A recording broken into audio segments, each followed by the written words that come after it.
Alhamdulillah. Nahmaduhu wa nasta'inuhu wa nastaghfiruh.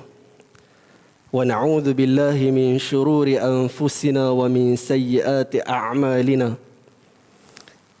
Man yahdihillahu fala mudilla lahu wa man yudlilhu fala hadiya lahu. Wa ashhadu an la ilaha illallah wahdahu la sharika lahu.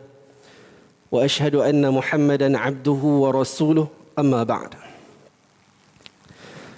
قال الله تعالى في كتابه الكريم بعد أعوذ بالله من الشيطان الرجيم يا أيها الذين آمنوا اتقوا الله وقولوا قولا سديدا يصلح لكم أعمالكم ويغفر لكم ذنوبكم ومن يطع الله ورسوله فقد فاز فوزا عظيما.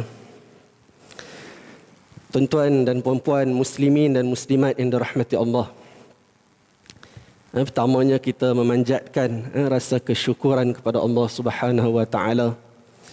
Dapat sama pagi-pagi ini berpagi-pagian kita dengan menunaikan salat subuh secara berjemaah. Dan pada pagi ini akan diadakan, kita akan sama-sama berforum, forum Zikra ar-Rasul sallallahu alaihi wasallam, sebagai kita kata memperingati baginda Nabi sallallahu alaihi wasallam. Walaupun secara hakikinya setiap hari kita mengingati Nabi sallallahu alaihi wasallam, antaranya melalui kita berselawat ketika tasyahud ataupun tahiyat ketika salat. Tuan-tuan muslimin yang dirahmati Allah sekalian, pada pagi ini tajuk kita yang diberi ini rahmat seluruh alam. Rahmat seluruh alam. Sebelum kita nak mulakan, saya ingat sedikitlah, saya tak kenal pun tuan-tuan kenal dah. Kan, tapi sebutlah juga kan. Lagi panel kata moderator tak sebut nama. Kan. Yang pertama, panel pertama kita Al-Fadil Ustaz Muhammad Rizal bin Azizan. Kan kita kenal dah lah Mak Malaya. Kira kami ni Mesti Malaya bagi kat dia lah gelaran tu. Kan, jadi Mak Malaya. Alhamdulillah. Lama tuan-tuan berdakwah dekat Perlis dan juga seluruh Malaysia ni. Kan kami, walaupun dia junior sikit pada saya, kami kita kata apa? Sumbangan yang banyak daripada Al-Fadhil Ustaz Muhammad Rizal bin Azizan dalam dakwah di Malaysia. Dan panel yang kedua juga tidak asing lagi. Al-Fadhil Dr. Muhammad Fathullah Al-Haq bin Muhammad Asri. Juga kita kata tadi Ustaz Rizal saya lupa nak sebut. Kan salah satu kita kata apa, sebagai ahli jawatan kuasa pengurusan wakaf Maib. Kan Ustaz Rizal. Doktor pula, Dr. Fathullah adalah sebagai timbalan dekan Pusat Pengajian Siswazah KUIPS. Okay.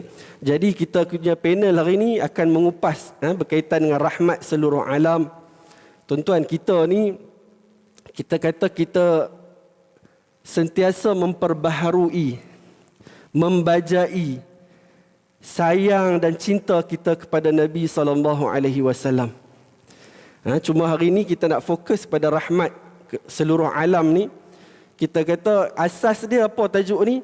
Berdasarkan daripada Al-Quran, Allah Ta'ala menyebut di dalam surah Al-Anbiya ayat 107. A'udzubillahi minasyaitanirrajim. Wa ma arsalnaka illa rahmatan lil alamin. Dan tidak diutuskan, wa ma arsalnaka illa, tidak diutuskan melainkan sebagai rahmat. Utuskan baginda Nabi sallallahu alaihi wasallam melainkan sebagai rahmat kepada seluruh alam. Jadi saya tak mau nak buang masa. Kita nak pergi teruslah kepada panel satu kita. Untuk menerangkan, saya ingat asas dululah nak bagi kita nampak berkaitan dengan rahmat seluruh alam ni. Kita kata, apa itu rahmat? Bila kita sebut rahmat ni, saya ingat banyak luas berkaitan dengan ni. Saya sebenarnya bimbang.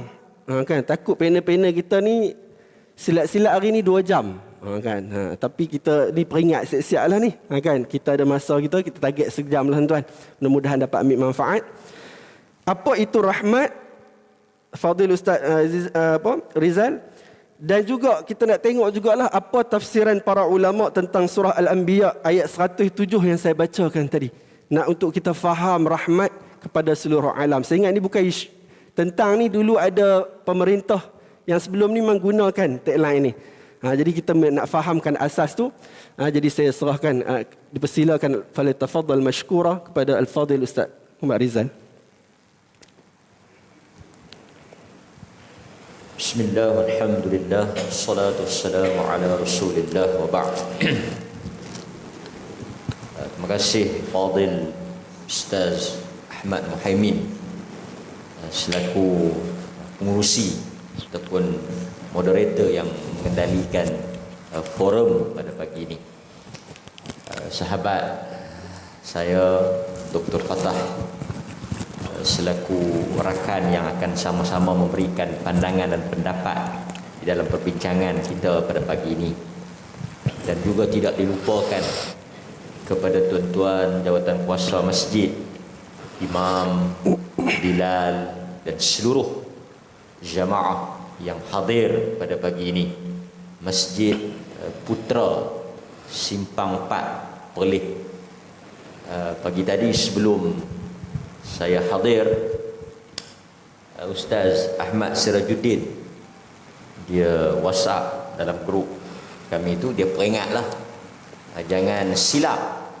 Masjid Putra ni dia ada 2. Satu Masjid Putra Jadid, Masjid Putra Baru di Kangak dekat dengan rumah saya lah. Satu lagi Masjid Putra Simpang 4 kan. Tapi dia ingatkan supaya tak silap masjid. Tapi kalau kita silap masjid pun kita boleh berpatah balik. Kan? Kita jangan silap, pilih jalan yang lurus saja. Terima kasih pihak Jaib selaku penganjur program ini bagi ruang kepada saya dan sahabat-sahabat untuk kita datang ke masjid ini. Mudah-mudahan seperti yang disebut oleh panel tadi, oleh moderator tadi, asbab kita bercakap pada pagi ini tentang manusia yang paling kita cinta, yang paling kita sayang.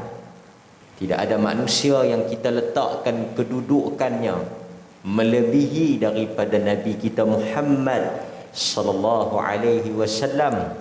Lebih daripada kita sayang ibu ayah kita sendiri, anak suami isteri kita sendiri, kita lebih sayang. Kalau ditanya kepada kita tuan-tuan, siapa manusia yang paling kita cinta dan sayang, yang paling kita letakkan kedudukan untuk kita ikut dan kita pertahankan dirinya, tentulah semua kita yang berada di dalam masjid ini bersepakat bahawa manusia itu adalah Nabi kita Muhammad sallallahu alaihi wasallam.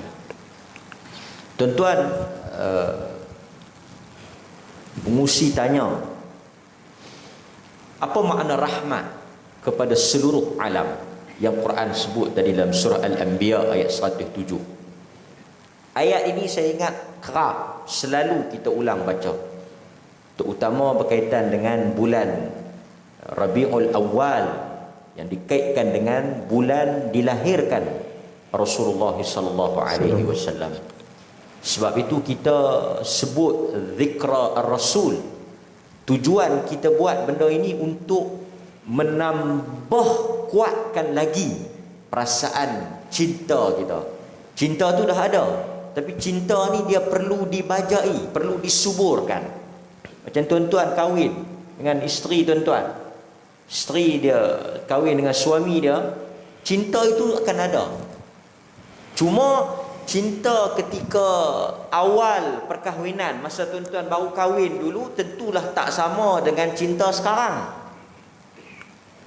Dia akan ada 2 keadaan lah. Cinta kita pada satu orang ni, dia akan berlaku pada 2 keadaan. Satu, saya tak tahulah, mengharap yang baik lah. Satu, cinta itu akan semakin kuat, cinta itu akan semakin hebat, cinta itu akan semakin hangat. Ini yang kita harapkan. Sebaliknya ada satu lagi cinta. Dan kita harap kita tak berlakulah. Di awal perkahwinan kita, mungkin cinta itu hangat, cinta itu kuat, cinta itu tebal. Di hujung-hujung mai dah lama ni, dia sejuk, dia semakin renggang. Itu yang berlaku dalam hakikat bila kita cinta pada satu orang ni. Saya harap tuan-tuan dengan pasangan, tuan-tuan dengan anak-anak, tuan-tuan dengan keluarga tuan-tuan, dia semakin hari semakin hangatlah. Semakin kuat, semakin erat, bukan semakin jauh dan semakin hilang. Demikian kita dengan Nabi, cinta itu tetap ada. Cuma nak kuatkan, nak hangatkan, kita kena sebut Nabi SAW. Bila kita jawab soalan rahmatan lil alamin, pertama, secara ringkaslah, pasal moderator tadi dia sebut kita ada masa yang terhad. Jadi saya nak taat setialah kepada perintah dia ni. Saya akan ringkaskan jawapan. Satu, Al-Imam Al-Hafidh Ibn Kathir rahimahullah, dia ada bawa satu perkataan Abdullah Ibn Abbas yang disebut di dalam tafsir dia. Kata Abdullah Ibn Abbas, sahabat yang juga merangkap sepupu Nabi, yang dikenali dengan sebagai penterjemah, pentafsir Al-Quran, Abdullah Ibn Abbas. Dia sebut satu perkataan ketika dia menghuraikan ayat rahmatan lil alamin tu. Kata dia, Allah apabila hantar Nabi sallallahu alaihi wasallam, Allah menyebut bahawa Nabi ini sebagai rahmat. Rahmat ni dalam erti kata sebagai satu kasih sayang, sebagai satu penyelamat. Tapi kata Abdullah Ibn Abbas, untuk kita mendapat rahmat yang dibawa oleh Nabi itu, hendaklah dengan syarat kita ikut apa yang dia bawa, barulah kita masuk dalam rahmat itu. Ini perkataan yang berat. Abdullah Ibn Abbas kata, untuk umat ini mendapat rahmat yang Allah sebut di dalam ayat itu, untuk kita tergolong dalam kelompok yang mendapat rahmat sekalian alam itu, hendaklah kita ikut ajarannya. Dan jika mana-mana manusia yang tidak mengikut ajaran dan sunnah dan apa yang dibawa, risalah yang dibawa oleh Muhammad sallallahu alaihi wasallam, dia tak termasuk dalam rahmat tadi. Dia terkeluar daripada rahmat tadi. Jadi kata kunci dia tuan-tuan, apa dia? Nak menentukan sama ada tuan-tuan dapat rahmat itu ataupun tidak, dia ada pada ittiba', dia ada pada ikut. Sebaliknya kata Abdullah Ibn Abbas, orang yang tidak mengikut Nabi sallallahu alaihi wasallam, dia akan menjadi seperti umat-umat sebelum ini yang tak ikut Nabi dia. Jadi ke mana tuan-tuan? Umat-umat yang sebelum ni yang tak ikut Nabi dia tu jadi macam mana? Ada yang ditenggelamkan, ada yang dihujani dengan batu, ada yang disambar dengan panah petir, ada juga yang dimatikan dengan suara pekikan yang kuat, ada yang dilanda banjir. Umat ini akan mengalami apa yang dilalui dan dialami oleh umat sebelum ini jika mereka tak ikut Nabi sallallahu alaihi wasallam. Wa ju'ila dhillatu was-sigharu ala man khalafa amri atau kama qala. Dijadikan kehinaan. Abdullah Ibn Abbas kata, siapa yang ikut Nabi, dia masuklah rahmat tu. Siapa yang tak ikut Nabi, dia terkeluar daripada rahmat itu. Jadi untuk tuan-tuan berada di dalam payung rahmat Nabi tu, yang Nabi bawa rahmat itu, mesti berada di belakang Nabi sallallahu alaihi wasallam. Itu maksud rahmat tadi. Okey. Bila kita kata Nabi ni rahmatan lil alamin, al-alamin. Kita baca dalam Quran kan, alhamdulillahi rabbil alamin. Bila kita sebut al-alamin, dia merujuk kepada sekalian alam. Maksudnya rahmat Nabi SAW ini bukan hanya ditujukan kepada umat dia yang manusia, yang Muslim, tetapi rahmat Nabi ini dia juga berlaku kepada binatang, dia juga berlaku kepada alam, dia juga berlaku kepada makhluk-makhluk lain. Dan saya akan sebut secara ringkas bukti dan contoh rahmatnya Nabi sallallahu alaihi wasallam. Satu, tuan-tuan, Nabi sallallahu alaihi wasallam bila dia mengajar agama, ni tanda yang tuan-tuan boleh tengok, ini bukti Nabi itu bersifat rahmat. Dia akan meraihkan kemudahan untuk umat dia. Sebab itu agama yang dibawa oleh Nabi ini sifat dia mudah ke payah? Mudah ke payah, tuan-tuan? Rahmat bersifat mudah. Sebab itu Nabi SAW seperti yang disebut oleh Aisyah radhiyallahu anha, ma khuyyiran nabi. Nabi SAW ni tidak diberikan pilihan. Kalau Tuhan bagi Nabi buat pilihan, Nabi akan memilih amalan yang paling mudah untuk dilakukan oleh umatnya, selama mana benda itu tidak membawa kepada dosa. Bukan kerana Nabi tak mampu, bukan kerana Nabi tak boleh buat, tetapi kerana meraihkan keadaan umat dia. Sebab itu Nabi SAW sanggup menebalkan mukanya, mengenepikan perasaan malu, naik bertemu dengan Tuhan. Daripada 50 kali itu sampai jadi 5. Tu pasal apa, tuan-tuan? Pasal dia tak boleh semayang ha? Pasal dia tak mampu ha? Pasal dia tak larat ha? Pasal dia tak boleh buat ha? Bukan pasal dia tak boleh buat, bukan pasal diri dia. Nabi ni bukan soal dia. Tapi apabila disebut oleh Nabi Musa alaihissalam, umat engkau, di atas perkataan umat engkau, Nabi telah turun naik sehingga jadi 5 waktu. Kalau Nabi tak fikir pada tuan-tuan, kalau tak ada sifat kasih, tak ada sifat belah kasihan, tak ada sifat sayang pada umat dia, dia tak akan sanggup naik 5-6 kali.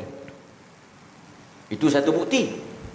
Kemudian kita tengok juga dalam bab fiqh ataupun dalam bab ibadat, Nabi kata apa? Nabi suruh, Nabi suka siwak. Ni contoh-contoh yang kita duk buat selalu. Nabi kata apa? Laula an asyqa. Saya bukan nak bahas soal siwak tu, saya nak sebut perkataan Nabi tu.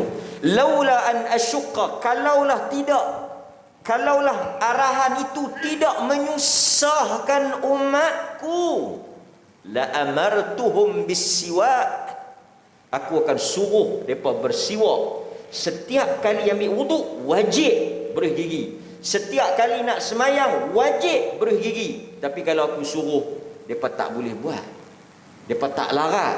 Kesian kat mereka, aku tak mau suruh. Pasal apa dia tak suruh? Rahmat. Dia sayang kat kita.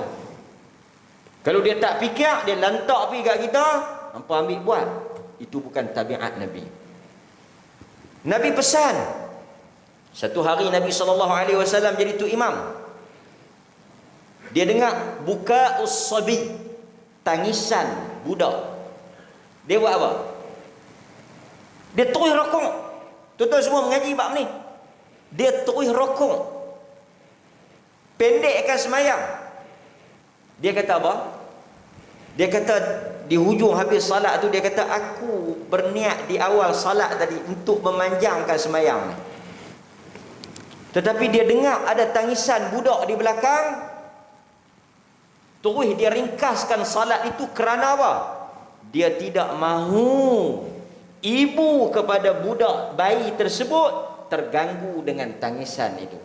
Pasal itu Nabi kata, siapa yang jadi imam? Siapa yang jadi imam? Tu imam tadi bagus. Memang kita puji teruslah. Pasal dia tahu ada forum, dia baca pendek. Walaupun subuh ni tiwal, subuh ni sunnah dia kena baca panjang, tapi oleh kerana ada forum, ada majlis ilmu, dia baca pendek pasal nak bagi ruang. Kalau baca panjang nak forum lagi, pukul berapa kita nak sarapan? Kita belah-belah polis simpang 4 ni bukan boleh sayuk makan angin. Saya faham tuan-tuan. Bukan saya tak bisa main mengajak belah ni. Tapi setengah-setengah tu imam ni dia tak ada rahmat. Dia tak ada rahmat. Bantai baca ikut syok. Nabi kata siapa-siapa yang jadi imam falyukhaffif. Siapa yang dilantik menjadi imam hendaklah dia ringankan salatnya. Fihi mudha'if wal kabir wazil hajah. Kerana di belakang mereka itu ada orang yang tua, orang yang tak larat, orang yang lemah, orang yang ada hajat. Kena ra'i, kena ada sifat rahmat, jangan sifat zalim. Tu imam dia kena ada rahmat, dia jangan ada zalim. Tapi saya tak tahulah masjid ni macam mana kan? Tapi setakat yang kita nampak pagi tadi ni rahmatlah kan? Okey, itu satu. Berikutnya, Nabi SAW ni dia rahmat kepada manusia kerana dia meraihkan keadaan manusia. Dia tahu orang ni macam ni punya tahap dia, orang ni macam ni punya tahap dia, dia tak layan sama. Tuan-tuan baca tak kisah Badui kencing? Badui kencing dalam, saya ingat kalau kita duk sembang bab rahmat-rahmat ni, tapi kalau siapa main pancut kencing dalam masjid ni, tuan-tuan kata sahih tuan-tuan pukul kan? Tapi Nabi SAW ni semua hadis yang kita mengaji ni, hadis ni ada di dalam bab yang pertama, bab bersuci, bab macam mana nak mensucikan tempat yang terkena najis kan? Hadis yang diriwayatkan oleh Al-Imam Al-Bukhari, Badui masuk kencing. Tuan baca kan? Sahabat lain semua nak pukul, sahabat lain semua nak perambat dia. Nabi kata biar. Nabi benarkan dia kencing sampai habis, sampai puas. Dalam masjid ni, tuan boleh bayang dalam masjid ni, panjang kencing. Nabi kata biar pergi. Badui tu berkencing dah habis, lega apa puas semua. Nabi kata pergi ambil. Bukan Nabi suruh Badui tu. Nabi tak suruh Badui tu. Nabi suruh sahabat yang tengok ni, hampa pergi ambil air, hampa pergi tolong jurus. Patut kalau kita kencing, hang pergi jurus, hang siap lagi. Kalau tak bersunat, kami bersunat pula. Kalau bersunat 2 kali hang jaga. Buat panggil luk tak tahu halah Tapi rahmat, pasal itu tuan-tuan, rahmat itu bukan pada slogan, rahmat itu bukan pada perkataan, rahmat itu pada tindak tanduk. Orang masjid kena ada rahmat. Supaya bila orang tengok masjid, orang tengok dengan pandangan rahmat. Nabi kata hampa pergi ambil, hampa pergi jurus. Biar pergi dia ada kencing. Pasal apa? Pasal dia jahil. Apa Badui itu kata? Kita baca dah hadis tu. Badui itu kata apa? Ya Allah, rahmatlah Muhammad dan aku. Yang nak katuk aku tadi ni jangan rahmat. Nabi kata, "Hai, jangan sebut macam tu. Jangan sempitkan rahmat. Jangan kecilkan rahmat Tuhan yang luas itu. Kata rahmatlah semua." Tapi saya nak habaq macam mana Nabi berurusan layan manusia sampai ke tahap itu dia raih. Bukan kata manusia saja tuan-tuan. Binatang pun sama. Binatang pun sama. Dalam satu hadis yang diriwayatkan oleh Abu Dawud, Nabi SAW lalu tengok ada 2-3 orang ambil mak burung ke ataupun anak burung. Ambil salah satulah, sama ada ambil anak kot ataupun ambil anak tau. Mak dia duk terbang ke atas ni. Duk sedih lah dia ambil anak burung, ambil anak dia. Nabi kata siapa yang buat perangai lagu ni? Siapa yang duk buat perangai lagu ni, yang duk biar mak dia sedih, yang duk biar mak dia duk keyau atas tu? Pergi bagi balik. Demikian Nabi, santunnya Nabi. Demikian juga dalam riwayat yang lain, Nabi SAW lalu tengok satu ekor unta tak diberi makan, dipaksa kerja. Unta ni dipaksa kerja, diseksa, bukanlah seksa teruk, dipaksa suruh kerja, tak layan elok. Nabi tegur pada sahabat. Nabi kata takutlah dalam soal unta ni. Nabi kata takutlah kepada Tuhan dalam soal unta ni. Kalau hampa tak layan isu, kalau hampa tak layan elok, bukan kata hampa boleh lepas, Tuhan akan minta pertanggungjawab di atas kezaliman itu. Maka sebab itu hadirin mukminin, apa yang boleh saya sebut, pasal itu ada hadis Nabi SAW ni sebagai akhir lah.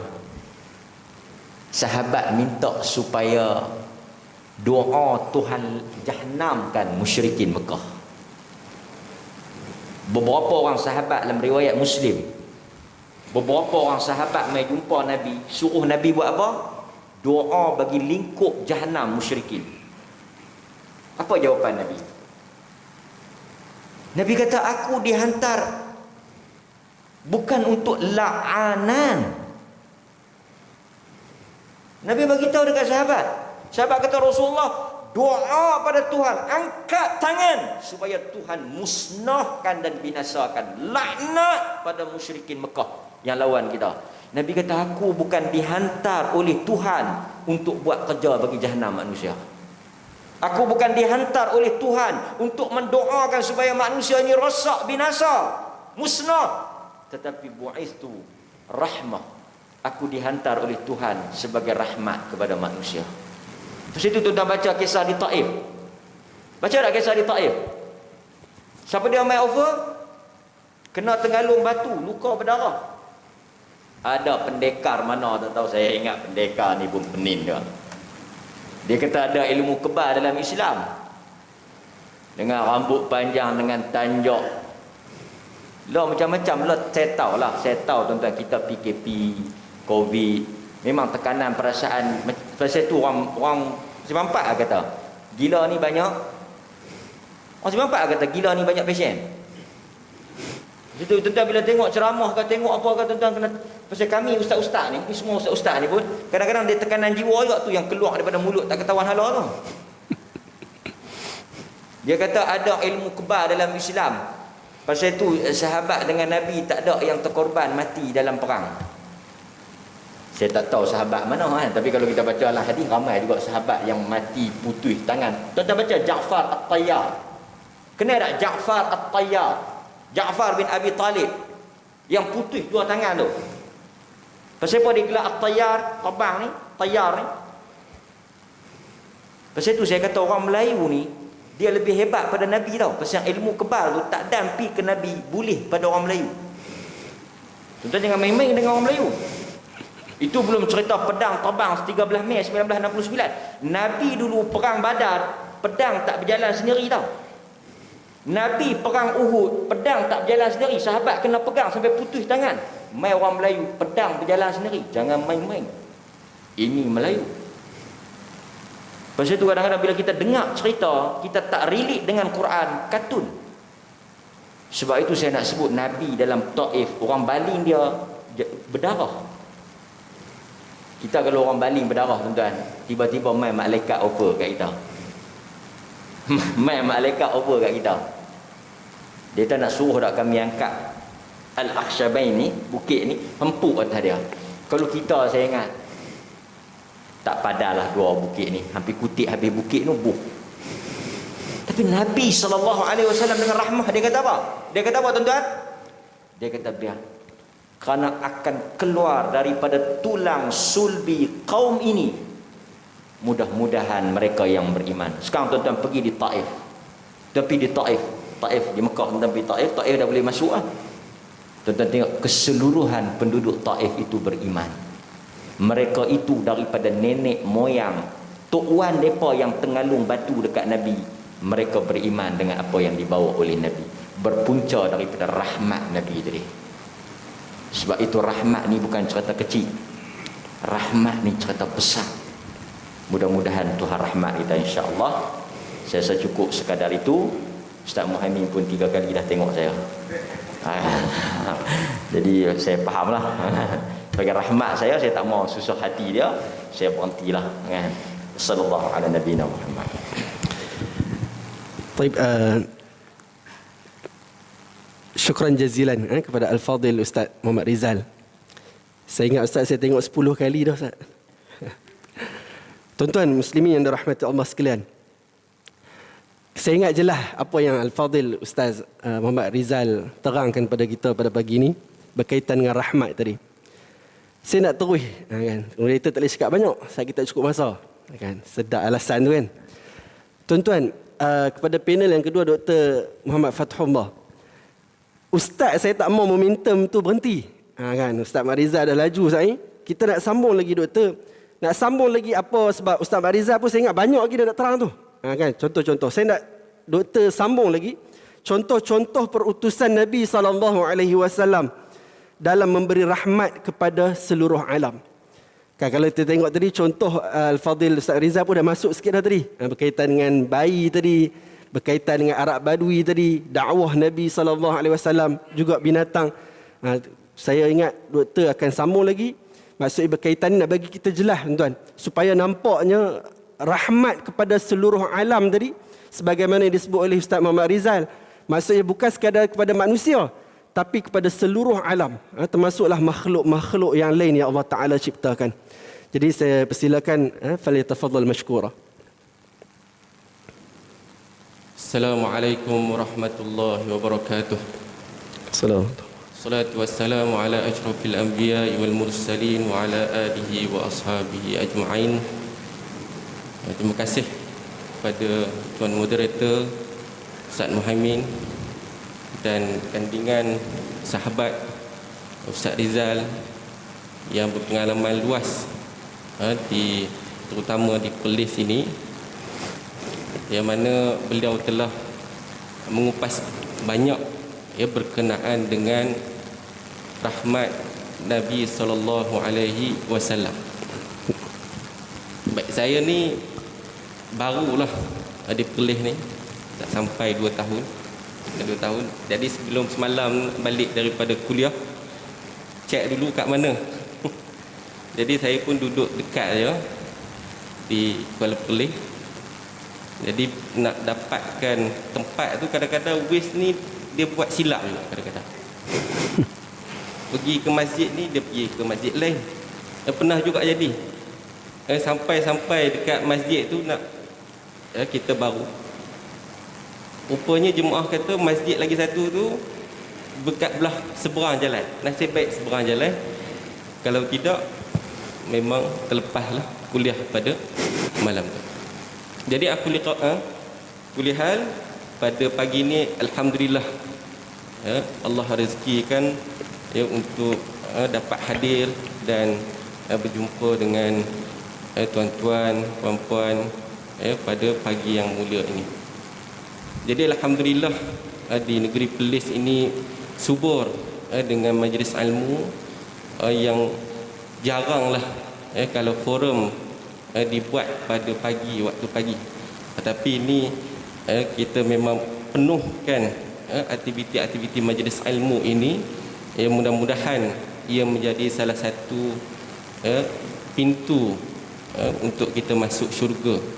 Jadi syurga ni banyak pintu, jadi mudah-mudahan dengan kita menghadirkan majlis ilmu, mudah-mudahan ia menjadi salah satu pintu untuk kita masuk syurga.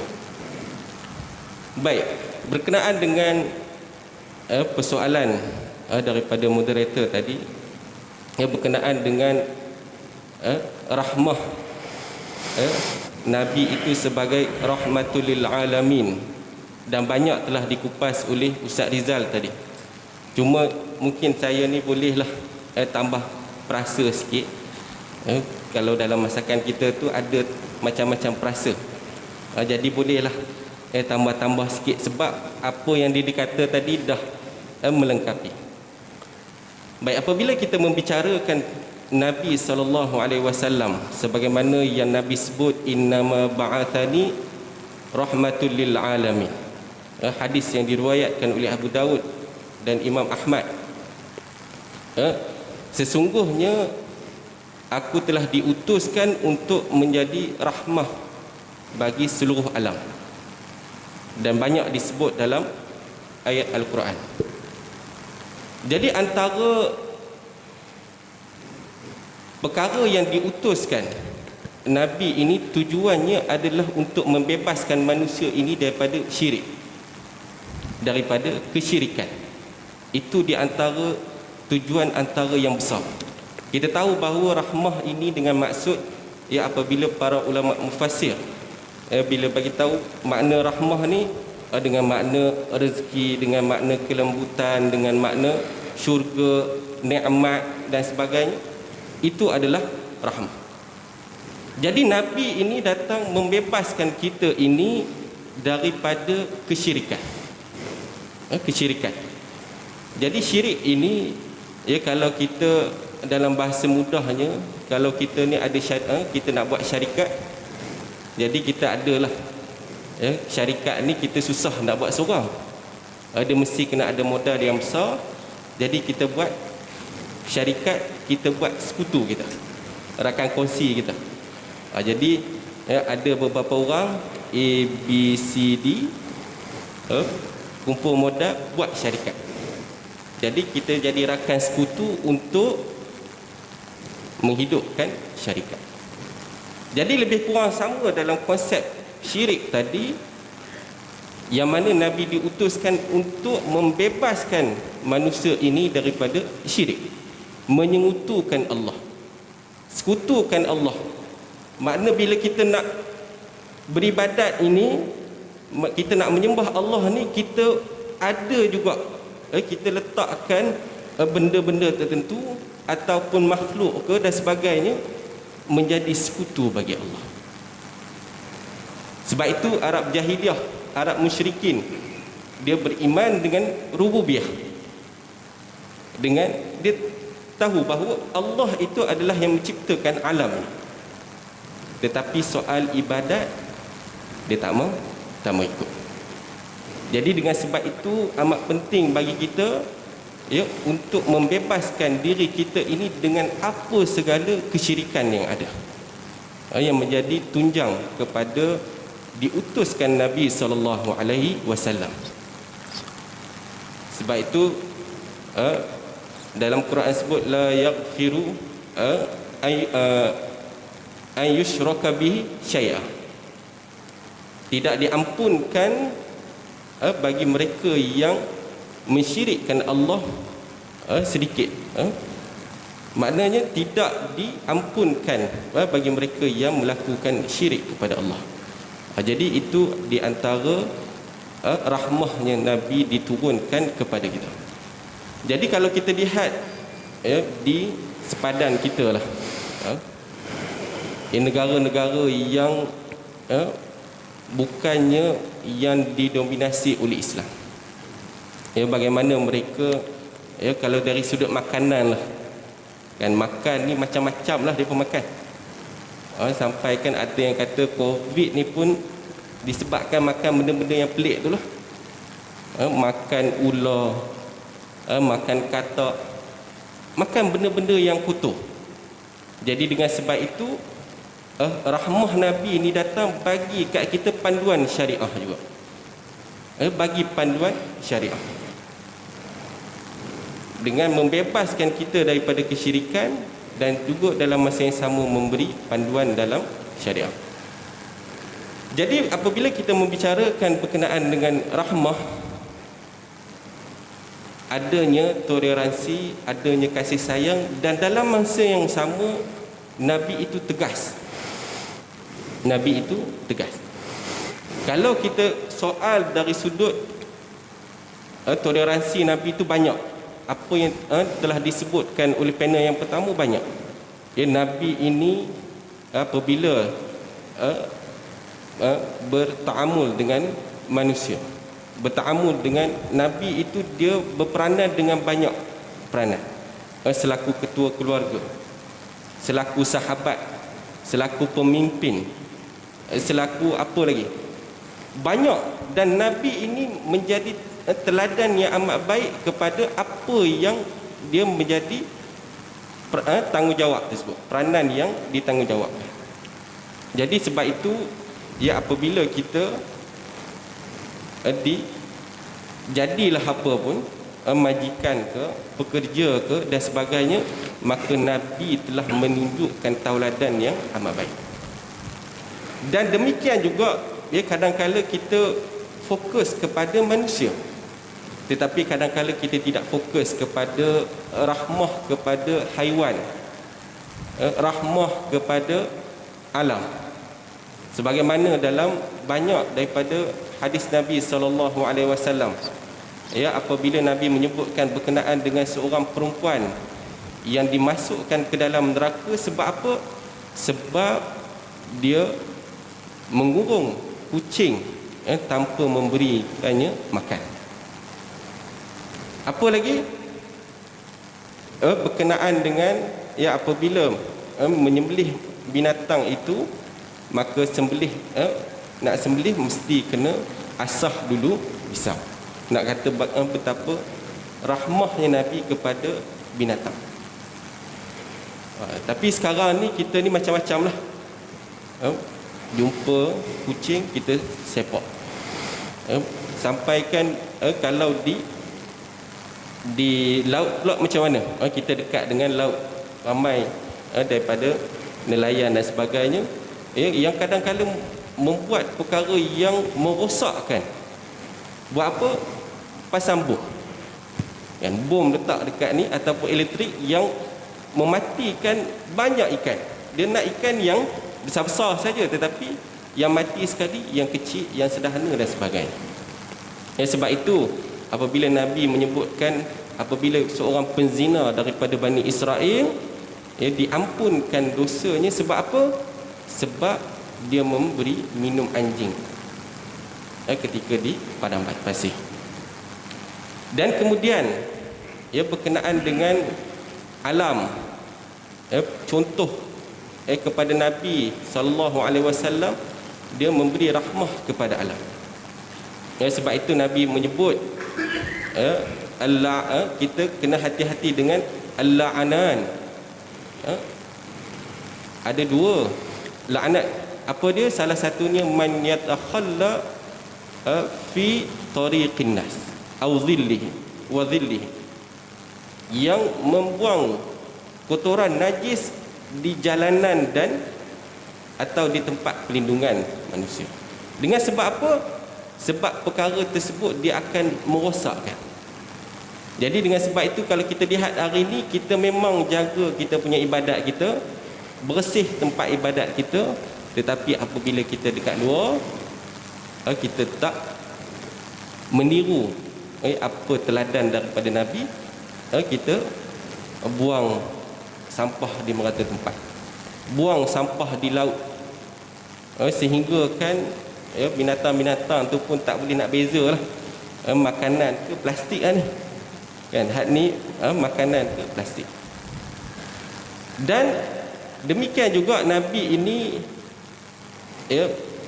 baginda ini memberi rahmah kepada non-Muslim. Itu banyaklah contoh. Di antara contohnya apabila Asma, ibu dia yang masih lagi non-Muslim, yang masih lagi kafir. Jadi Nabi nasihatkan kepada Asma agar menghormatinya sebagai ibu. Dan demikian juga Nabi menziarahi pakciknya Abu Talib yang sakit dan sebagainya. Jadi nak kata bahawa di sana adanya rahmah dengan kasih sayang, dan adanya masa Nabi rahmah dengan ketegasan. Jadi kita nak apply rahmah ketegasan ni macam mana? Tak bolehlah semua benda kita nak kasih sayang. Tak bolehlah semuanya nak toleransi, sehingga apa yang mungkar kita nak toleransi, apa sahaja yang menyalahi syariat ataupun menyalahi syiar Islam, kita nak toleransi. Jadi itu insya-Allah kita akan sambung pada round yang kedua. Saya serah balik kepada moderator. Ya, baik. Syukran jazilan kepada Al-Fadil Al-Ustaz Dr. Muhammad Fathullah. Saya ingat penerangan ni bersambung dengan apa yang Al-Fadil Ustaz Muhammad Rizal sebut tadilah, berkaitan perincian lagi, berkaitan contoh-contoh perutusan Nabi SAW memberi rahmat kepada seluruh alam. Saya ingat kita kata berkaitan dengan rahmat ni, secara umumnya pusingan pertama ni saya ingat kita jelas.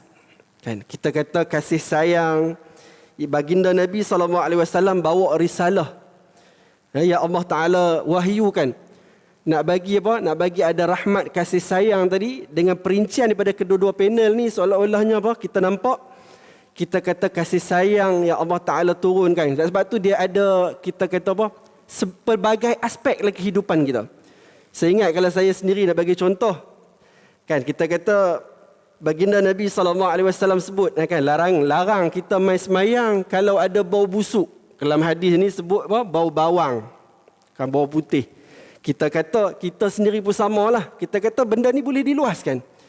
Kan maksudnya kita mai masjid, kalau boleh sebelum waktu solat kita mandi, itulah tadi yang hadis Ustaz Mak Rizal sebut tu, Nabi apa tak mau beratkan tadi, kalau boleh nak suruh kita apa?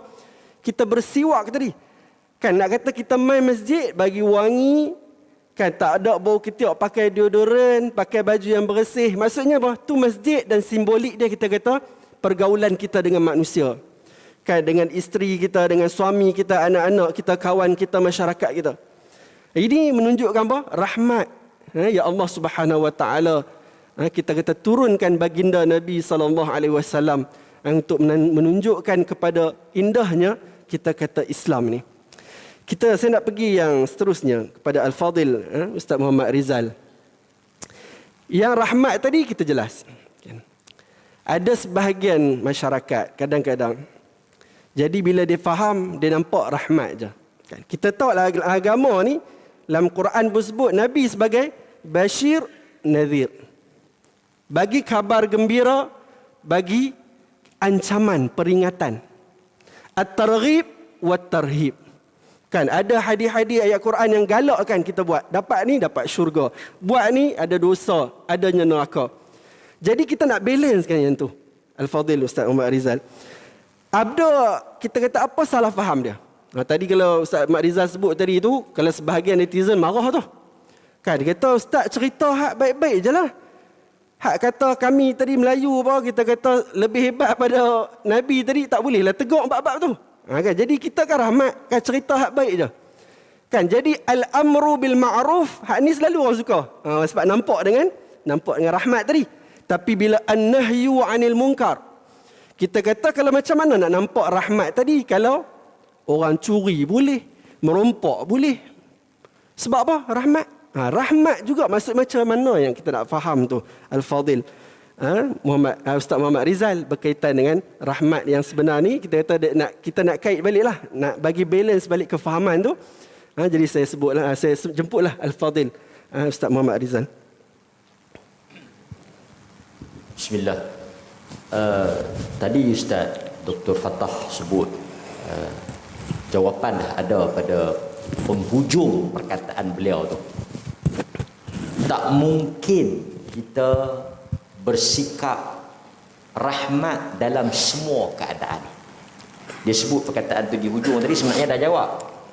Maksudnya tak semua, Dr. Fattah kata kita bersikap pemaaf, rahmat, santun pada semua bab. Tak mungkin lah.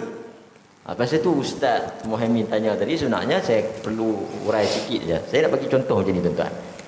Pertama, memang Nabi SAW, kita sepakat dalam semua hadis, Nabi mengajar kita untuk tidak bersikap pemarah.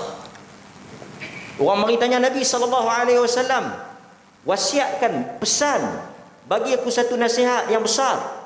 Nabi kata la taghdab faradda miraran. Jangan marah. Jangan marah. Jangan marah. Dalam banyak hadis. Anas bin Malik dia riwayat ma masistu dibajan wala hariran alyana min kaffi Rasulillah. Tidak ada benda dalam dunia ini, sutera ke apa ke, yang lebih lembut daripada tangan Nabi. 10 tahun dia duduk dengan Nabi, Nabi sekali pun tak pernah pukul dia. Dia main duduk, dia jadi khadam Nabi 10 tahun. Dia kata 10 tahun dia duduk, Nabi sekali pun tak pernah pukul dia. Dan dia kata Nabi ni bila suruh buat kerja, Nabi tak cakap. Maknanya Nabi tak perongoi lah bahasa orang Perlis ni.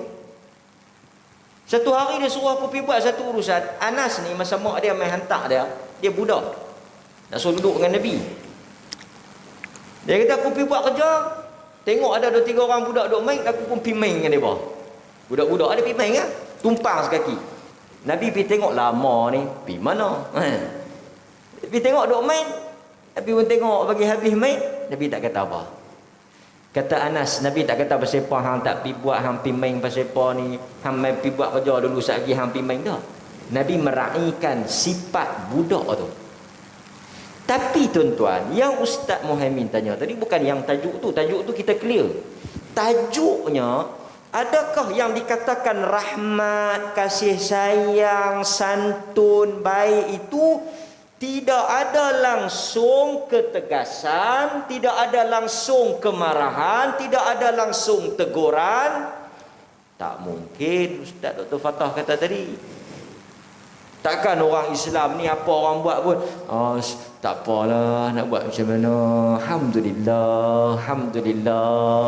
Kan? Allahu akbar, masya-Allah, masya-Allah. Betul. Dalam hadis Bukhari, Nabi SAW tak marah tau. Dia bukan orang yang pemarah. Tetapi apabila perkara yang melanggar, perkara yang haram, orang buat benda yang salah, benda yang haram, dia marah. Dia marah. Sebab itu orang yang diam ketika kemungkaran berlaku, benda yang haram dilanggar, itu namanya syaitan bisu.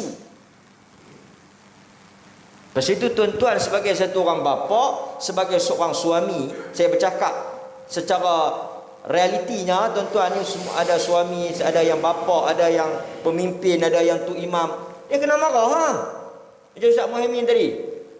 Kan? Sebut tu imam memanglah rahmat. Tapi kalau mai bau busuk rokok, dia kena abang ah. Ditahan kalau nak main masjid. Yang isap rokok. Orang nak abang kata imam ni, dia ni isap rokok, bau kita tak boleh nak sembahyang, tak lalu.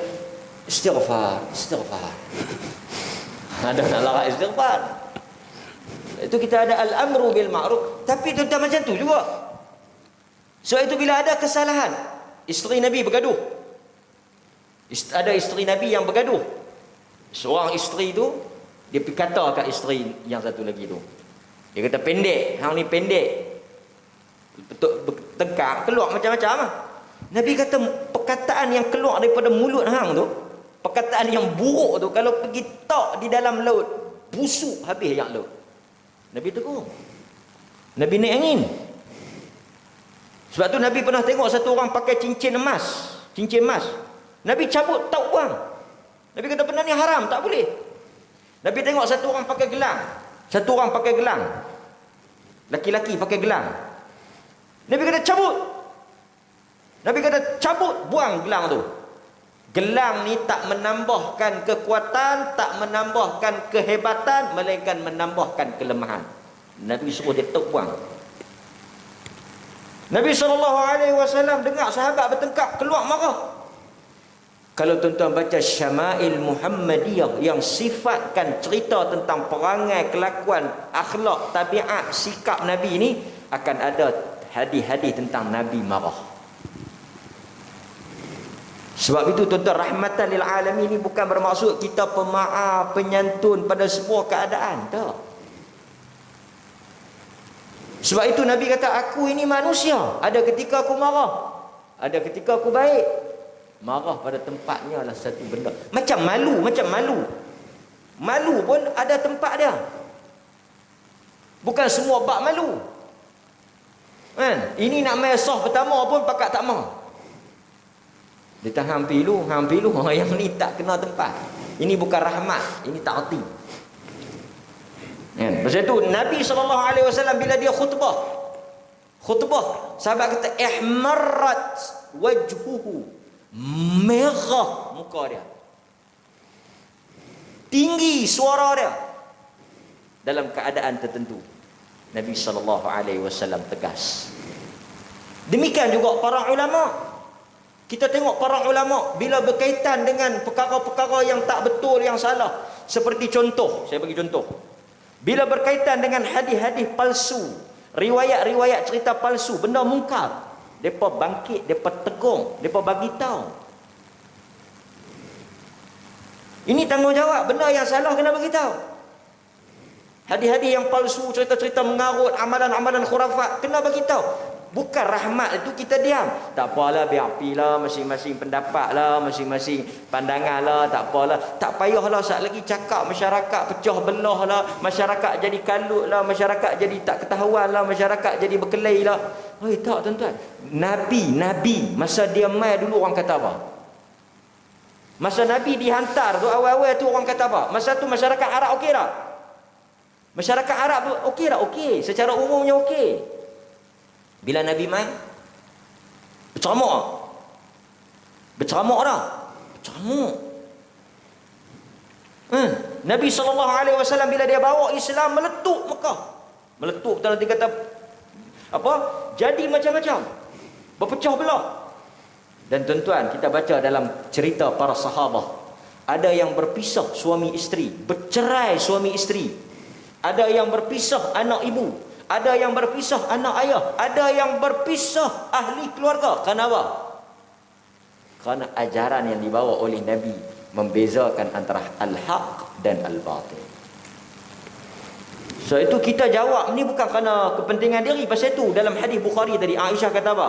Nabi SAW tidak diberikan dua pilihan, melainkan Nabi memilih perkara yang paling mudah selagi mana tak berdosa. Nabi bukan orang yang pemarah. Sambungan hadis itu, Nabi hanya marah apabila perkara yang dilarang oleh Tuhan dilanggar.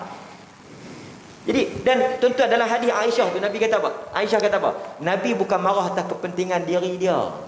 Sebab itu tuan-tuan, kita semua nak bagi tahu pada masyarakat dan semua tuan-tuan, kita bila sebut satu benda bukan kerana kepentingan diri. Sebab itu orang kata kalau kita nak disukai oleh orang ramai, jangan jadi penceramah. Saya tak tahulah tuan-tuan suka tak suka, tapi sebahagian orang dia tak suka. Sebahagian orang tuan-tuan tahulah penceramah ni. Dia tak pasal penceramah tu duk kata kat aku. Pasal apa penceramah tu duk kacau sangat? Lah ceramah-ceramah lah. Tak, dia bukan masalah kita tuan-tuan. Dia bukan masalah saya, dia bukan masalah Ustaz Muhammad, dia bukan masalah Dr. Fatah. Dia masalah agama. Bila benda salah, kita abanglah benda salah. Yang cakap benda salah tu tarik sudahlah. Pasal agama ni bukan hak dia, agama ni hak Nabi. Dia baca hadis palsu yang dia kata Nabi kata, kita tahu kata yang tu Nabi tak kata. Kita nak kata apa? Dia baca satu hadis yang kita tahu hadis tu tak betul, Nabi tak kata. Tapi dia kata, Nabi kata. Kita yang tahu ni nak kata apa? Tuan-tuan nak kata apa? Biar api ya. Tuduk ingat. Biar api. Tuduk ingat. Sekali kalau orang pergi kata lagu tu, sekali habis ceramuk orang, habis pening orang. Betul tuan-tuan? Betul tak? Betul ke tak betul? Tuan-tuan okey tak lagi ni? Nasi sampai dah, saya nak abang. Nasi sampai dah. Nanti saya nak umur. Betul tak? Tak betul lah tuan-tuan kena abang. Walaupun kita tahu bila kita sebut kata penceramah tadi baca hadis palsu, adakah kita tak rahmat? Tak, itu dah makna rahmat. Pasal apa? Pasal nak selamatkan tuan-tuan daripada ikut hadis yang palsu tadi. Siapa yang ikut hadis palsu masuk neraka. Kita nak tarik tuan-tuan daripada masuk neraka. Kita nak tarik tuan-tuan daripada ikut benda tak betul. Walaupun kita akan bertembung dan kita akan berhadapan dengan reaksi yang tak elok. Saya tak payah bagi contoh banyak-banyak, nak bagi Dr. Fatah cakap banyak pasal dia orang baru, saya orang lama tu. Kelebihan orang lama ni tak jadi cakap banyak. Yang nak kena cakap banyak orang baru. Tu imam mai semayang subuh. Hujung sana semayang 1 rakaat.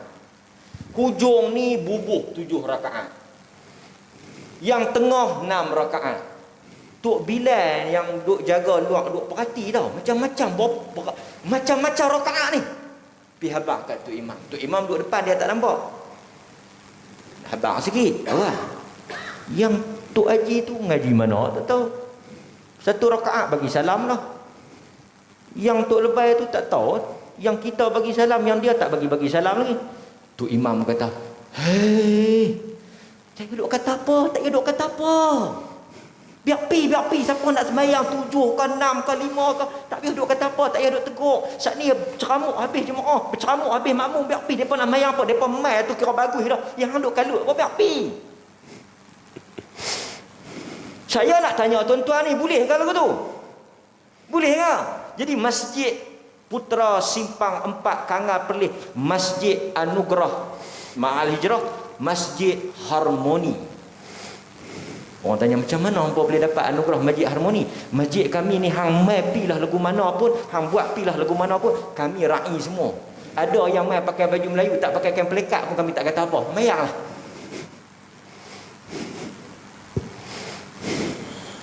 Betul ke tuan-tuan? Tak betul. Mesti ada Satu kelompok yang bangkit menegur benda ni. Bukan kerana kita, kerana agama. Kerana agama. Satu video 3,000 komen, 2,999 maki, seorang Yahudi. Tapi nak abang awak, nak abang kata yujahiduna fi sabilillah wala yakhafuna lawmata la'im.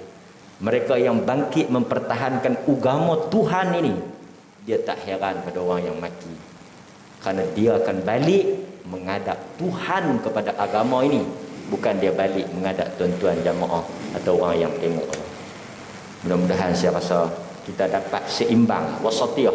Ada ketika kita rahmat, ada ketika kita lembut, ada ketika kita turun rendah, ada ketika kita tegas. Kerana itu sifat Nabi sallallahu alaihi wasallam. Terima kasih kepada moderator. Okey. Syukran jazilan kepada Al-Fadhil Ustaz Muhammad Rizal. Saya ingat contoh-contoh yang Al-Fadhil Ustaz Muhammad Rizal bagi sangat jelas, tuan. Saya ingat ni cabaran kita. Sebagai, saya ingat kalau pakcik-pakcik, makcik-makcik mungkin kurang terlibat dalam media sosial ni. Tapi anak-anak muda sebahagiannya, kita kata kadang-kadang bila apa yang panel kita kedua-duanya sebut tadi, kadang-kadang kita kata salah satunya bila Nabi marah tu kita kata apa? Dengan bahasa yang baik. Kan Nabi guna tidak memaki, kan, tidak mencela. Jadi kadang-kadang dalam adab ni kadang-kadang kita kata nak bagi tunjuk nampak rahmat yang dibawa oleh baginda Nabi SAW ni. Kita ni sendiri sebagai apa? Kita kata sebagai seorang Muslim, sebagai orang yang ada tanggungjawab untuk menyambung risalah baginda Nabi SAW. Jadi bila kita jadi contoh tadi, ikutan ni, kita nak jadi umat yang terbaik, yang kita kata mengikut baginda Nabi SAW. Maksudnya apa? Kita kena bagi contoh. Maksudnya kalau berbeza pendapat, jangan ada perkataan-perkataan yang tidak baik. Jadi saya ingat hari ini jugalah apa yang dibuat oleh para ulama kita bila menegur, macam Ustaz Mak Rizal sebut tadi berkaitan dengan kita kata hadis palsu. Tidak pun ada perkataan-perkataan yang ustaz-ustaz kita tulis, maksudnya ada maki, maksudnya dia jawab secara ilmu. Cuma kita kata kadang-kadang inilah sebagai saya kata platform untuk kita sebut, kita nasihatkan. Kenapa perlu kita kata kat komen tadi Ustaz Mak Rizal sebut sampai apa? Seorang je yang puji. Kan? Sebab itulah kita kata hadis Nabi SAW yang kita selalu dengar tapi senang. Kan hadis ni mudah tapi kadang-kadang susah nak amal. Yang itu Nabi kata apa? Yang beriman kepada Allah, sesiapa yang beriman kepada Allah dan hari akhirat, dia akan kata kalau benda tu baik, kalau tak ada perkataan yang baik, dia akan diam. Kan? Dia simple. Kan? Jadi kadang-kadang bab ni kita kata kalau kita pun nak tegur seorang penceramah, kan, yang kita kata apa, bawa cerita-cerita palsu, kan, benda-benda yang tak elok, kita komen. Tapi komen apa? Kita fokus kepada kesalahan tu. Bukannya kita label, tidak, kita pun sama aja. Kan, ni saya ingat penting juga bab ni. Kita kata apa? Sebagai rahmat tadi, dan kita jelas apa yang Ustaz Mak Rizal sebut tadi. Maksudnya apa? Maksudnya saya boleh faham juga daripada rahmat tadi, kita kata jangan kita nampak rahmat yang kasih sayang lembut tadi. Sebenarnya di sebalik itu ada rahmat. Kan, kalau kita kata apa? Kita kata sebagai seorang yang baik, kita nak ajak orang buat baik. Okay. Itu kebaikan untuk dia. Ada orang yang buat benda yang tak baik, benda jahat. Cara dia apa? Kita menghalang kejahatan tu adalah rahmat untuk dia dan juga untuk orang lain. Kan, sebab tu dalam hukum, dalam agama kita kata apa? Salah satunya hukum Islam hudud. Bukan hudud saya sebut, ada 3 lah hudud. Kita kata qisas dengan ta'zir. Saya sebut qisas. Kan, adanya hukuman qisas, bunuh balas ni, salah satunya daripada qisas. Sebagai apa? Rahmat. Sebab dia bunuh orang, kita bimbang dia akan bunuh orang yang kedua dan seterusnya. Jadi rahmat itu jangan nampak pada dia aja. Kan, kita satu rahmat kepada dia sebab kita menghalang dia bunuh orang yang kedua. Satu lagi rahmat untuk orang lain supaya tidak dibunuh oleh dia.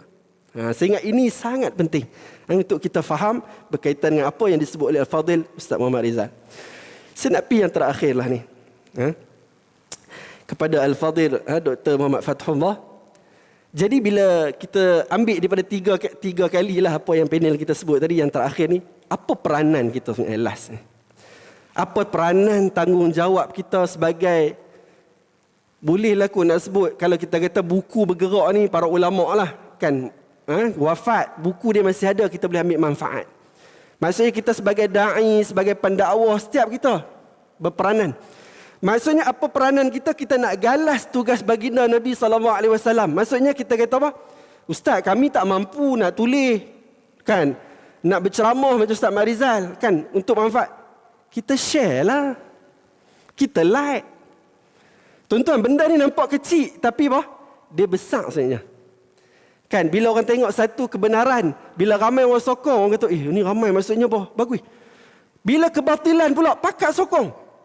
Orang hak sebersalah ni, hak ilmu tak cukup, hak tak nampak kebenaran ni, dia akan kata, oh ni betul ni. Jadi tuan-tuan, tu peranan antara. Jadi saya nak minta Dr. Fatuhullah ulas berkaitan dengan peranan dalam kita menggalas tugas baginda Nabi SAW. Bagi apa? Bagi kita nampak rahmat kepada seluruh alam ni. Jadi falyatafaddal mashkura. Terima kasih kepada Tuan Moderator. Baik, boleh kita sambung sikit lagi. Sikit lagi sebab banyak dah disebutkan oleh panel yang pertama, Tuan Moderator. Jadi kita sambung sedikit lagi. Jadi apabila kita nak mengikut contoh Nabi SAW, kadang-kala kita dah fokus dah soal ibadat, soal akidah kita, tetapi kita terlupa nak masukkan elemen apa dia? Ihsan. Ihsan. Jadi dalam hadis 40 yang disusun oleh ramai, bukanlah Imam Nawawi saja, ramai apabila nak menyusun hadis-hadis dalam kitabnya, mereka akan meletakkan hadis iman, Islam dan ihsan. Nak kata betapa pentingnya ihsan. Ihsan apa dia? Menurut Ibn Qayyim Al-Jauziyah, meningkatkan kualiti. Tak kiralah kualiti itu dalam ibadat, dalam soal niat dia, dan dalam soal perbuatan dia, dalam soal ibadat dan dalam juga soal kehidupan dia, muamalat dia dan sebagainya. Jadi apabila dalam soal ibadat ini, maka apa yang penting adalah kita melakukannya dengan mengikut sunnah Nabi SAW. Sebagaimana yang disebut oleh para ulama, dua syarat dalam penerimaan amal, apa dia? Al-ikhlas. Ikhlas. Yang kedua, al-ittiba', mengikut sunnah Nabi. Ikhlas ni apa dia? Contoh, kalau kita biasa pergi dekat Mekah, kan, orang Arab sebut khalas, kan, khalas, dah, makna selesai. Demikianlah juga yang kita faham, kalau kita melakukan ibadat ni, kita tak ada dah tapi-tapi, tak ada dah kona-kona. Bukanlah kita melakukan ibadat puasa ni nak sebab apa?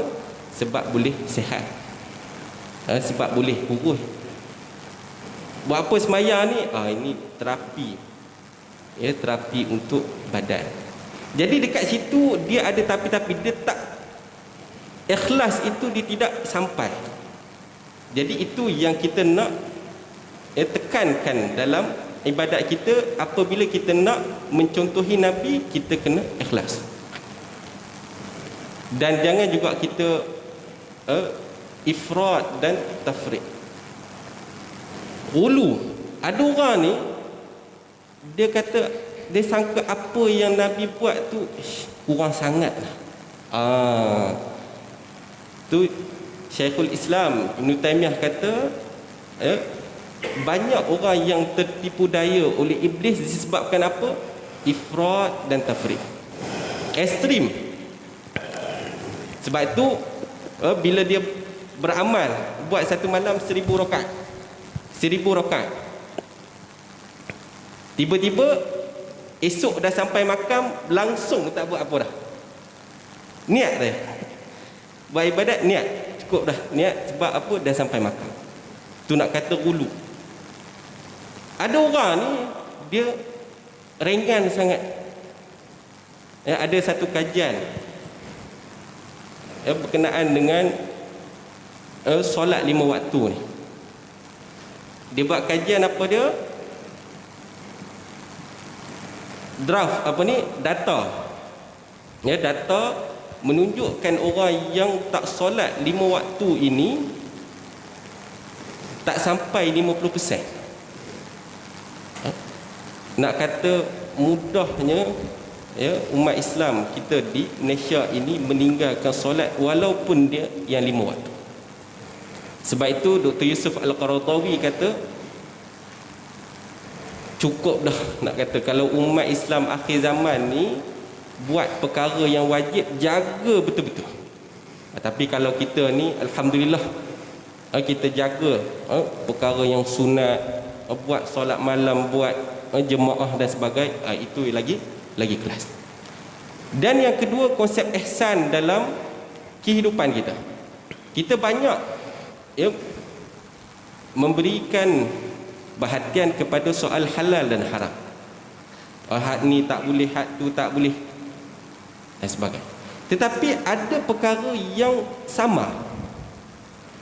Dia nak kata halal, tak halal juga. Nak kata haram, tak haram pula. Itu yang kebanyakan kita terlepas pandang. Sebab itu misalan, ada orang dia beli sebagai modal, dia beli air mineral. Jadi dia duduk dekat tempat jauh lah, ya, tak ramai orang kat situ, pekan pun jauh. Dia belilah air ni 20 sen sebagai modal. Dan dekat dalam, bila dia bawa balik, dia jual balik dekat duduk tempatan berapa? Dia jual RM10. Halal ke haram? Ke halam? Jadi bila kat sini kita tahulah bila adanya jual beli tersebut, jadi dia selagi dia bukan riba, maka dia adalah halal. Tetapi kalau kita lihat selapis lagi, iaitu dalam konsep ihsan, tak gamak lah kita nak jual tambah dekat orang kampung, kita beli ni murah dengan kita nak jual dengan harga yang tak padan. Sebab tu dalam jual beli ini, kita tahu wa ahallallahu al-bai', Allah menghalalkan jual beli itu. Tak apalah, ya ayyuhallazina amanu la ta'kulu amwalakum bainakum bil batil illa an takuna tijaratan antaradin minkum. Jadi janganlah kamu memakan harta sesama kamu dengan jalan yang batil, melainkan dengan jual beli yang kamu saling redha-meredai. Jadi kalau ikut konsep asas tadi, tak ada masalah. Dah dia sanggup beli RM10, bolehlah. Tetapi adakah kita memasukkan konsep ihsan itu di dalam amalan kita, di dalam muamalat kita? Dan banyak lagi contoh-contoh yang lain. Kalau misalnya kita sebagai majikan, tak apa, kita nak bagi dia sanggup kerja, kita bagi dia gaji RM10 sehari. Tak apa, kita bagi dia pun terima. Dia pun zaman-zaman Covid ni kerja pun tak ada, kita bagi dia RM10. Dari sudut muamalat dia halal lah. Tetapi dari sudut ihsannya itu, dengan orang kata data nak cukup kadar, boleh hidup macam mana, untuk sara hidup macam mana, kalau kita ikut itu tak padan lah. Dan demikian juga dalam isu-isu yang lain, dalam soal pemakanan, penyediaan makanan, kita kadang-kadang tidak jaga kualiti dari sudut penyediaan makanan.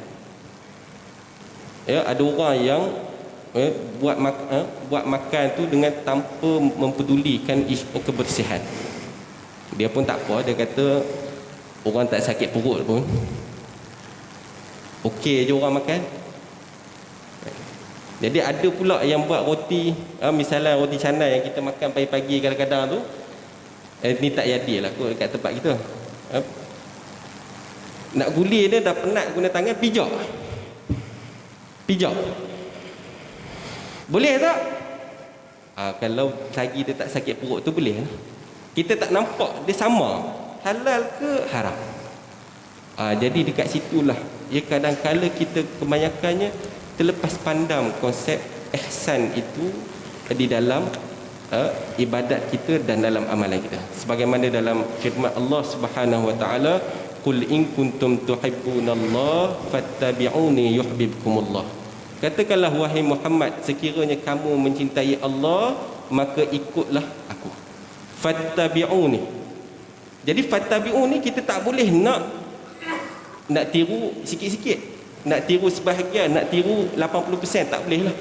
Jadi fattabi'u tu dengan keseluruhan, dengan akidah, dengan syariatnya, dengan muamalatnya, dengan ihsannya, jangan ada kekurangan pun sedikit. Jadi kita cubalah, kita orang yang pergi mengaji, kita cuba untuk sentiasa meningkatkan kualiti dalam kehidupan kita. Mudah-mudahan kita mendapat automatik apabila kita meniru Nabi, sebab Nabi ni dia tak ada copyright.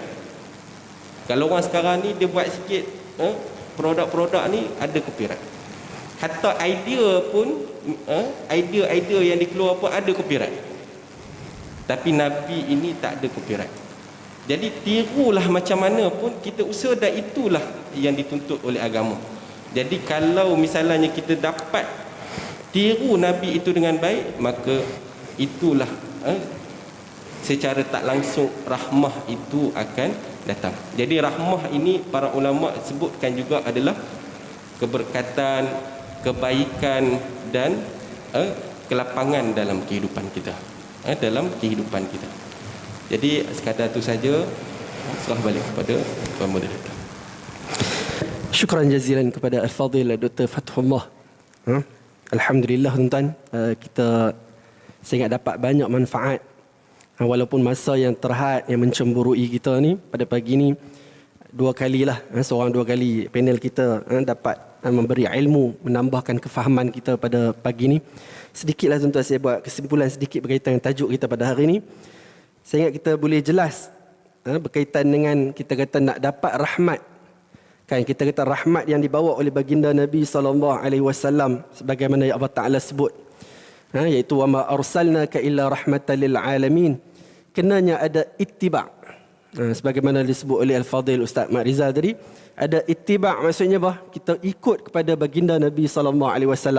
Juga disebut oleh Dr. Fathullah, Nabi ni tak ada copyright. Maksudnya dia tak ada apa? Kita kata kalau buku kan Dr. Fathullah tulis, kita tak bolehlah kita nak ambil itu, kita pergi jual pula tanpa kebenarannya.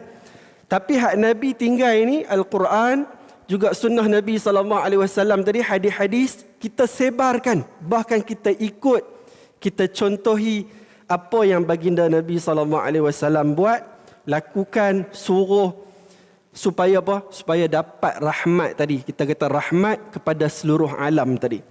Jadi tuan-tuan, kita kata baginda Nabi SAW telah wafat.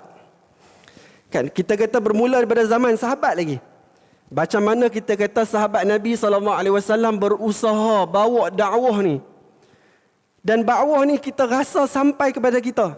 Dibawa oleh ulama-ulama kemudian. Apa dia tuan-tuan? Bawa rahmat yang dibawa oleh baginda Nabi SAW. Jadi kita boleh faham juga tadi bila sebut berkaitan dengan al-amru bil ma'ruf, ajak orang buat baik. Wan nahyu 'anil munkar, kita cegah orang buat mungkar, juga termasuk dalam rahmat lil alamin tadi. Sebenarnya dia ada dulu Karatan Akhbar, saya terjumpa kan. Dia cari tajuk ni, terjumpa apa yang disebut oleh Dr. Mujahid, menteri kita yang sebelum ni, berkaitan dengan rahmatan lil alamin. Dia juga sebut benda yang sama 2018. Maksudnya apa? Bukanlah kita faham bila rahmat tadi, maksudnya tak ada lah penjara, tak ada adalah hukuman. Tak, itu juga rahmat sebagaimana yang diulas ataupun kita kata disebut oleh kedua-dua panel kita pada pagi ini. Tuan-tuan muslimin yang dirahmati Allah sekalian, muslimin muslimat yang dirahmati Allah sekalian. Last tuan-tuan saya nak share satu hadis untuk kita ambil manfaat. Hadis yang panjang saya ringkaskan. Daripada Anas bin Malik. Macam mana tadi Ustaz Marizal sebutkan, dia daripada kecil duduk dengan Nabi. Khadimun Nabi SAW, orang yang berkhidmat dengan Nabi SAW. Ibu dia sendiri bawa dia. Kan nak duduk dengan Nabi.